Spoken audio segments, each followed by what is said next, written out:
Thanks for joining us for this video. It's me, Miss Roses, here with Miss Dixon, and we wanted to answer some questions for you guys. We hope that your families are safe and healthy, and you guys are finding some productive use of your time now that we are off of school until April the 13th.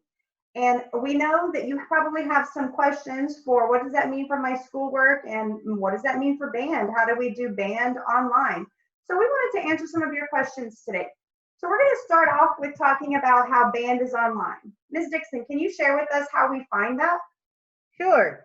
So by now, your second period teacher should have contacted you and helped you direct your path to the home learning on the district webpage. So you're going to go to the Cypress Fairbanks homepage. You're going to click on the Learning at Home, which will then take you to another Learning at Home page. You're going to scroll down, and on the right-hand side, you're going to see where it says Middle School Fine Arts. That's where you're going to find what you need to do for band class. So you're going to click on the Middle School Fine Arts Learning at Home. You're going to click on that, and then as that first red box where it says Middle School Band, Choir, and Orchestra, grades 6 through 8, that is your Learning at Home assignments, which is a breakdown of how you should practice at home. So for 6th graders, we're looking at anywhere from 30 to 45 minutes. Symphonic band, we're looking for anywhere, you should be working up to an hour worth of practicing. And then symphonic winds, you should be working up to an hour and a half to 2 hours of practicing. Now, what that looks like when you're at home practicing is, you can see it outlined here, but it's basically what we do in class. So if you look at that first one, it says 10 minutes for your warm-up. So whatever you do in class to start the class, whatever myself or Ms. Roses has you do in your warm-up, that's what you're going to do during this first time. So for instance, 6th grade brass, you're going to be working on long tones, you're going to be working on airflow studies, you're going to be working on your lip slurs here. 6th grade woodwinds, I believe Ms. Roses has you doing octave slurs right now. And Ms. Roses, do you have anything other than that you want me to work on? Yeah, clarinets, we do those register slurs, and saxophones, bassoons, oboes, and flutes, we're doing octave slurs, and flutes and oboes, we've added vibrato, so make sure that you're working using vibrato in your warm-up as well. Right, and then for symphonic band, for symphonic winds, it's what we do for our warm-up. It's the warming up with your breathing exercises, doing your F block, your block F. It's doing the Remington and the airflow studies, doing your lip slurs, stuff like that. Everything that you do on your warm-up page is what you should be doing here. Then if you go down to the next line, that's where you're going to be working on some of your technical stuff. So for 6th grade, that is the scales that you're working on. Right now, you should be practicing every scale that you have learned so far in class. So for brass, all of those level 1 scales that we have worked on and we have tested on, you should be now advancing those to our level 2 page, which is a full scale, full octave, 1 octave scale. In woodwinds, 6th grade woodwinds, Ms. Roses, do you want to talk about what y'all are working on with scales? Yeah, so in most of the classes, we know several, if not almost all of the level 1 scales. So most of us are able to apply what we already know and use our fingering chart in the back of the book to go ahead and start learning some of those level 2 scales. Clarinets, we haven't completely learned about going across the break yet. We started it on our warm-up page where we go from A to B, but we haven't fully integrated that. So you might be a little bit having a little bit of trouble when you're doing those level 1 scales that go from A to B or A, B flat to C. You might be having some trouble with that, or you might have some trouble when you reach those level 2 scales that do that. So my recommendation is that you practice what you're comfortable doing And you give it a try. If you don't do it successfully, it's really not that big of a deal. You're not behind. You're way far ahead of where we wanted to be by this time of the year anyway. So you just keep plugging away at it and practice what you know how to do, and give yourself a little challenge every now and then. And then for symphonic band, that is this is where you're going to be working on the scales that we've worked on. And on that same page is where your scale is, starting to measure 16. You can also go to the next line where it has the actual scale pattern, and then work on the Clark studies and work on the scales in thirds. And for symphonic winds, I believe you should be working on all of your region scales, if not all of your major scales. And then I believe Ms. Rosas can add on to that as far as she wants you to work on your minor scales. Yeah, well, you guys remember we have those technique exercises all in different keys. And we started off with B flat, and then I think we added F next. Maybe we added E flat next. So we've gotten 2 of those where I've asked for certain exercises, and they're third studies, they're Clark studies in various forms and in different octaves. And so any of those technique exercises would be great for you to work on. Maybe select 1 to do per week and work it out. It doesn't have to be fast, it just has to be accurate. And have fun with it. If you get frustrated, put it down, leave it, and you come back to it at a time. All right. So then moving on, we get to the music portion of your practice session. This is things that you have worked on. This is where if you wanted to play through some of the UIL music, symphonic band and symphonic winds. 6th graders, we have the spring concert music that we passed out before you left. You could be working on that. Symphonic band, symphonic winds, you have your solos that you did. You could pull that out and work on that.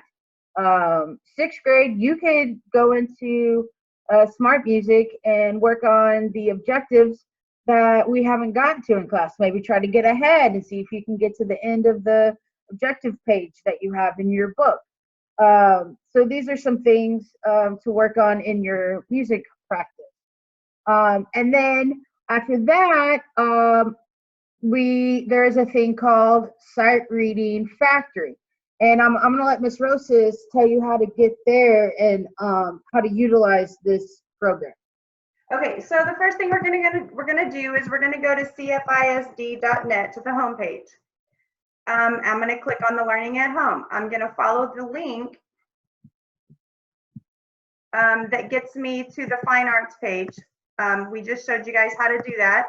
So hopefully you can see my doing it on the screen, and it's something that you can get to very easily. So the last suggestion here is called Sight Reading Factory. So I'm gonna follow that link, and it's gonna take me to a place that looks like I need a subscription, but I don't. It's free.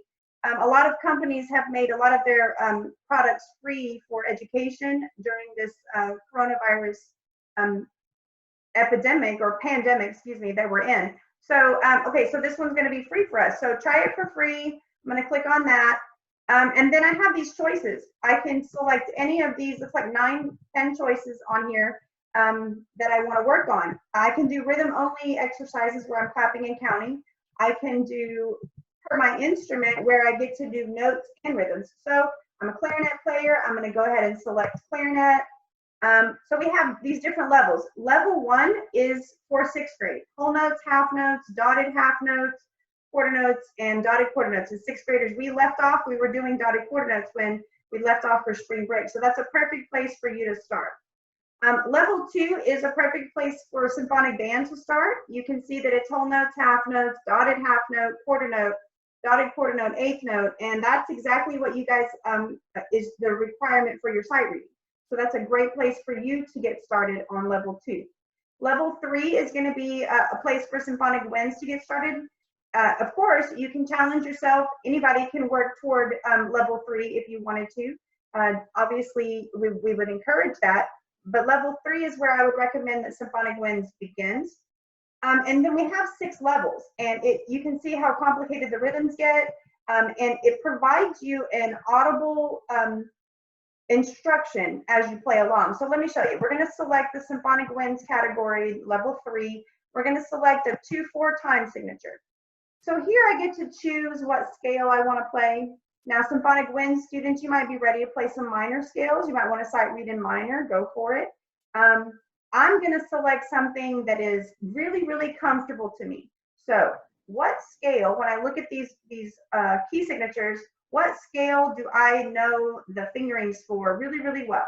Well, that B flat major scale is pretty easy. The F major scale, I know that one pretty easy. So I'm going to go ahead and select F major. And so here I have to choose one of these. It is recommended that you do the start free play. You can check out that one that says challenge and see what it does for you. I actually haven't tried it yet, so give it a try and let me know how it goes. So here I go with free play, and it's going to produce a random rhythm with a random melody for me. So I'm going to do my process. I'm going to clap it and count it. I'm going to say my letters and do my fingerings, and then I'm going to go through and play it. And I can select over here, let me move my pictures. I can select over here a tempo, so I can make it go slower. 112 is pretty fast for sight reading that, so I might want to play that slower. Anyway, so let's just decide that I want to play this at, well, not 2, about 72. I'll play it at 72, and when I hit play, it's going to give me something that I can listen to while I play along.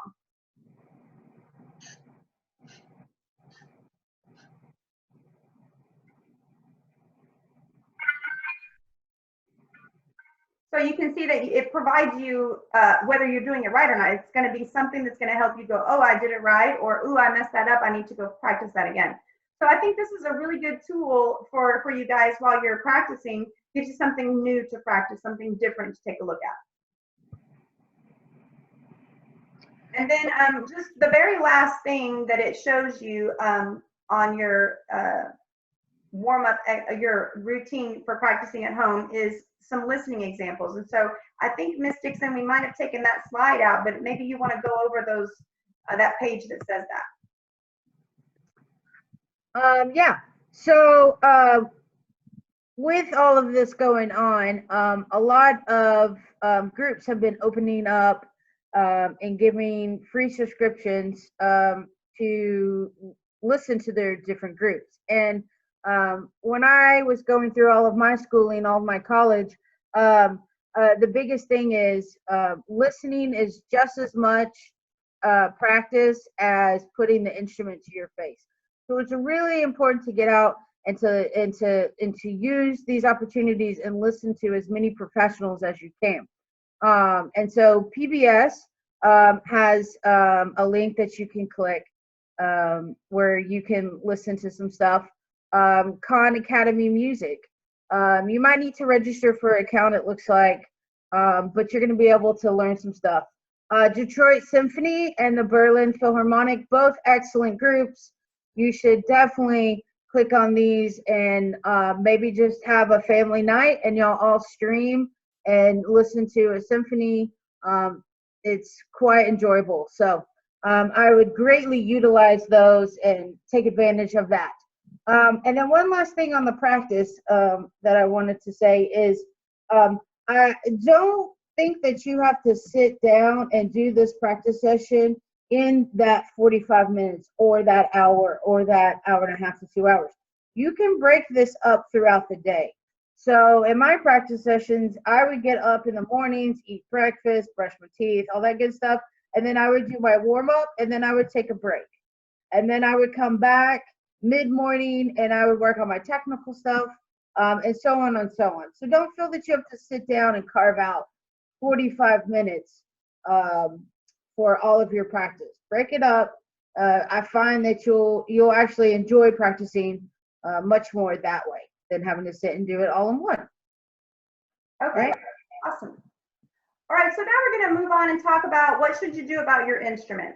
So if you have a school instrument, you can obviously keep that instrument. We're scheduled to come back to school, fingers crossed, April the 13th. And so when you come back April the 13th, that's going to be your instrument that you're going to continue using until the end of the year. So you're just going to keep your instrument at home. If you have an instrument that you're renting from the music store, you do not need to return it and get a different one or return it, or, you know, because we're going to come back to school on April the 13th. So you just need to keep that instrument and then bring it back to school with you when we start school. But except for percussion, we all blow air through our instrument to make sound. So we do need to sanitize our instruments, our mouthpieces, so that we can make sure that we're preventing the spread of any germs. So here's what we need to do. You need to get just isopropyl alcohol. That's the picture that you see right here. That's just, you know, you can get it at Walgreens. I think that's where that picture came from. Anywhere. It's like less than $1, and it's best sanitizer that you can come up with, that you're going to want to use when you want to put something in your mouth, right? You're going to want it to be non-toxic. So isopropyl alcohol is the best thing to use. You're going to need to get a little bowl and just put some, you know, partially in the bowl. And you're going to take, if you have a brass mouthpiece, you're going to take your mouthpiece, you're going to put it in the bowl and rinse the entire mouthpiece with this alcohol, and let the alcohol go down inside the mouthpiece as well. For reed players, so I'm speaking to clarinets and saxophones, you're going to take the mouthpiece and make sure that you get the alcohol around the entire outside of the mouthpiece. Clarinets, take care that you don't get the cork wet. And then all of us who have mouthpiece brushes, you're going to need to use your mouthpiece brush with that alcohol on it to clean inside your mouthpiece. But be careful with saxophones and flutes, saxophones and clarinets, that your tip of your mouthpiece brush doesn't scratch on the inside of your mouthpiece. And then after you've rinsed out your mouthpiece and you've used your mouthpiece brush and you've cleaned it all out, you just set it off to the side and you let it dry. So flutes, you obviously are going to be in a different category. You're not going to be able to dip your head joint into the bowl. So what you're going to do is you're going to take your swab and you're going to soak your swab in that alcohol. And then you're going to put it on your tuning rod the way you always clean your head joint. And then just take the swab and clean off on the lip plate on the outside of it as well. And then just set the head joint off to the side and let it dry. Please do not attempt to clean the inside of your instrument at all. That is a job for you to do with the director's supervision. It is not something that we want you to do at home. Taking apart anything on your instrument and cleaning anything other than the mouthpiece that we've just talked about, you're setting yourself up for the potential of something to break or to not be put back together correctly. And then you're going to be without your instrument until the music stores are open and you can go get it repaired. So the recommendation that we are making today is that you would clean your mouthpiece, and that is it. Okay, so there is a little bit, an extra step for reed players and an extra step for all woodwind players, but for brass players, that would be the end of it for you. You clean that mouthpiece, you let it dry, you're done. Okay, so talking about reeds, for clarinets and saxophones, I recommend that you just throw away those reeds that you were playing and just get 4 new reeds. Now, we do need to take care here because unless you're ordering from Amazon, all the music stores are closed right now. You can't go out and buy new reeds. You can order from Amazon, but the delivery is delayed. So you have to, make some smart choices about what you're going to do there. So here is another option. For all reed players, you can take your reed and you can soak it in that alcohol. Don't leave it sitting for a long period of time, but you can place it in there for 10 or 15 seconds and then take it out and let it dry on the table. And then you can continue to use that reed. However, we're working on, from spring break to today has been a couple of weeks. And so, you might be getting to the end of that box of reeds that you bought before spring break. And double reed players, oboes and bassoons, you might be getting to the point where that reed is just real easy to blow and doesn't play in tune. So you need to start thinking about getting some new reeds, maybe ordering online. Singing Dog, SINGING Dog is the place that I recommend that you go online to get some reeds. Okay, so that's what we have for the reed players. And then make sure that you purchase approved brand and strength of reeds. 6th grade clarinets and saxophones, we're up, most of us, on a size 3 by now. And then here's what you need to do with your swab. You need to go to the sink in the kitchen and just use a couple of drops of dishwashing liquid, and you need to just wash that swab by hand with that dishwashing liquid and rinse it out, and then just set it on the counter to dry, and that's all you have to do. It's clean. You can continue to swab your instrument with that. If you have any questions about sanitizing your mouthpiece or your swab, or if you have any questions about that slide that we just presented, please be sure you email your director, and we'll walk you through it. We'll make sure that you understand how to do that. Ms. Dixon, is there anything you wanted to add about that slide? No, just reiterate, don't clean your instrument. Keep all of your slides and especially keep your valves in the instrument. And just clean the mouthpiece, just like Miss Rosa said. Okay, awesome. Okay, so like we just talked about, you can still practice. And Miss Dixon hit on a lot of things that we think that you can practice on. So some of you, we've noticed you don't have your instrument at home, so you're not going to be able to practice. So we have one opportunity left for you to pick up your instrument. So if you do not have your instrument at home, if you've left your binder at school, if there is something at school that you need, here's what you need to do. On Monday, March the 30th, I will make myself available to meet you at Kahla where you can get your stuff. But what you have to do is you have to message me through Remind to let me know you need to come, and we will work out an appointment time for you to come. Because of the travel restriction, the shelter in place or the stay at home recommendation, I'm allowed to go to work because it is picking up supplies that are necessary for me to work at home and for you to work at home. So it is okay, it's legal for us to go up there and get this, but we don't want to be in the building if we don't need to be. So for my safety, for the safety of your family, you just need to contact and let me know what time you need to come, or let me know you need to come and I'll give you a time and we'll schedule that for you to come on Monday. That is the last and only time left for you to pick something up. So please make sure that you reach out and let us know. Okay, and like Ms. Dixon said, the things that you can practice, your objectives, anything out of your book, scales and warm-ups, practice your concert music, practice your solos and ensembles. Symphonic Winds, before we left, I gave you two woodwind choir. Sorry, I couldn't remember what I gave you. Two woodwind choir ensembles for you guys to practice, and those would be great fun for you guys to take a look at over our break here. And then there's smart music. So like we said about Sight Reading Factory, a lot of companies have made their platforms available for free to education. And so Smart Music has opened up all of their content for free. So we had a subscription, and our subscription was limited to what the category was that we paid for. So now it's opened up and you can use any of their titles in their catalog for free. So go in there and search some stuff. If you've heard of, a song on, maybe you listen to Berlin Philharmonic and you heard that one and you want to play that song, you go search it in the Smart Music and see if you can find it. Just basically have some fun. Keep yourself entertained with that. You can look for new music online.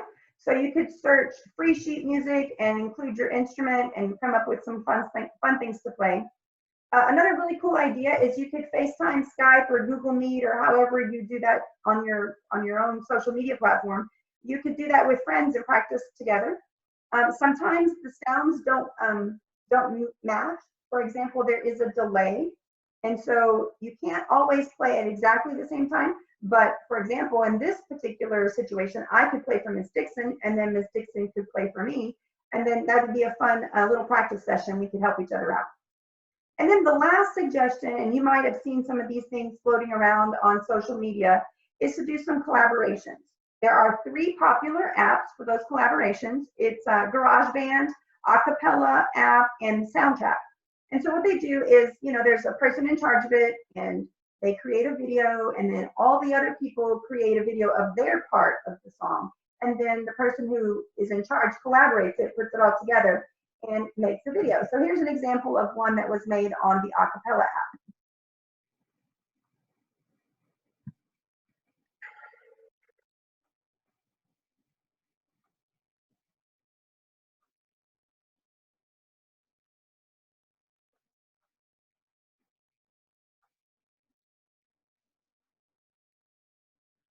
And that's pretty cool. It's a pretty cool way to put your parts together. So if somebody wanted to be in charge of that, you guys could collaborate your music together that way. Okay, so what we want to talk about next is how things have changed now that we've had this closure, our school closure. So what's going to happen with our UIL and our concerts and our trips? Well, that's some bad news. The bad news is that everything's been delayed, of course. So UIL activities have been suspended until Monday, May the 4th.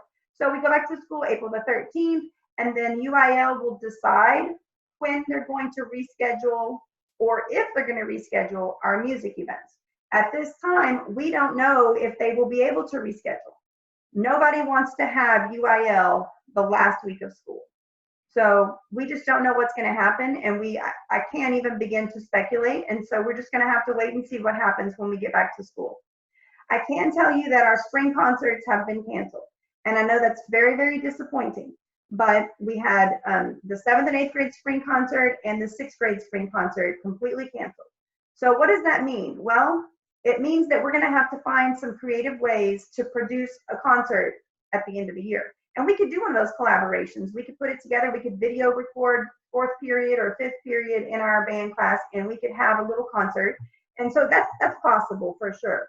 And with 6th graders, we could do the collaboration that I just mentioned on the slide before. But we could still do a semblance of a concert.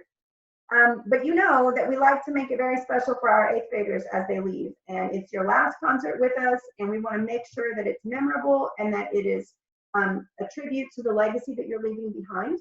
And it's a great legacy, and we don't want to miss that opportunity. So we will still do something. I don't know what it's going to look like yet, but I guarantee you we're going to do something. We're going to make sure that we give out all the awards. You know, at the spring concerts, we always give awards for those deserving students. And so we're going to make sure that we still do that. It might have to be in class. We might have to video it so that you can have that for a memory. We'll see how that works out for us. We'll plan something for sure. Okay, so if your group had a spring performance trip, then it's been canceled. So Symphonic Winds, we had planned to go to University of Houston for their Moore School of Music Invitational Music Festival, and the festival's been canceled. We did pay from our band fees an entry fee for our band to join. We did not collect any money, so there's nothing for you guys to worry about, but I just wanted to let you know that they are refunding our entry fee, so we will be getting that money back. So the beginners, we have a trip scheduled to go to It's Pizza. Well, that's been canceled as well. We did make a payment already. We collected money from you guys and then in turn made a payment to the company that's putting the festival together.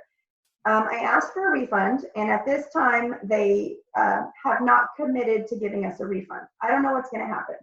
I can tell you that it's a lot of money, and they are very fully aware that if they don't provide a refund, then you know, directors like me are not going to take their ensembles to that trip again. So my suspicion is that they will change their mind and decide to offer us a refund. When I know more information about whether we've gotten our refund or not, I'll make sure to let you know, because we want to make sure we can refund your money back to you if you don't get to go on the trip. So, however, you know, if they charge us and I don't get that money back, then I can't refund your money. So I'll let you know as soon as I know something. We'll be sure to keep you updated as time goes on. And then the 7th and 8th graders, we had a trip scheduled for Splash Town. We have not collected any money for that, but it was on the calendar. And so that has been canceled. And that's always a fun trip that we look forward to. So that's unfortunate. And we're sorry that we're not going to be able to do that. Okay, so there's a little bit of bad news. Sorry about that. But here's some good news that Ms. Dixon's going to tell us about. Okay, so besides the learning at home that your 2nd period teacher told you about, they should have also told you about the curbside meals that are available to you. So from 10 to 1, starting now until April 3rd, you can go and pick up breakfast and lunch. And if you don't have online access, you can pick up school packets on Tuesdays and Thursdays. Breakfast and lunch is every day from 10 to 1. Only on Tuesdays and Thursdays you can pick up the packet. We just got word today that now Kahla is going to be a food pickup site. So if you are needing to pick up meals, you can go to Kahla and pick up your lunch and breakfast. Below are other campuses. If any of those are closer to you than Kahla, you are more than welcome to go to any of the sites listed below. So they should have told you about that. Okay, so we're going to continue to stay in touch with you guys. We want to make sure that we are answering all of your questions as time goes on. And so Remind is the best way for us to get in touch with you guys and for you guys to get in touch with us.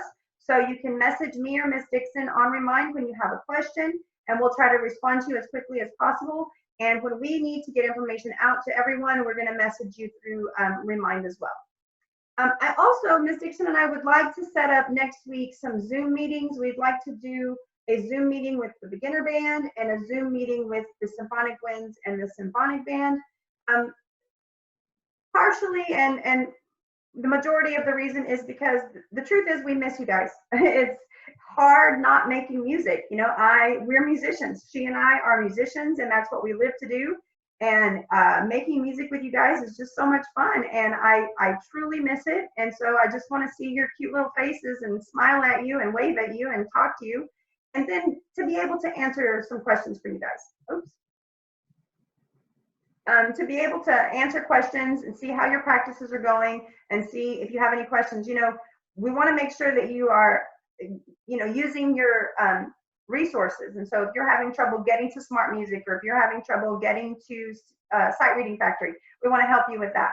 And then also, hey, are you having trouble logging into the Learning at Home? We'll figure out that together as well. So we'll try to help you with anything that we can. So if you're not familiar with Zoom, what happens is that you'll get a link for an invitation to the meeting, and all you have to do is click the link. You don't have to download the app. You can use it streaming from the web, and it is a video conferencing platform, but you don't have to log in and use the video. For example, I have the option here. Oh, come on.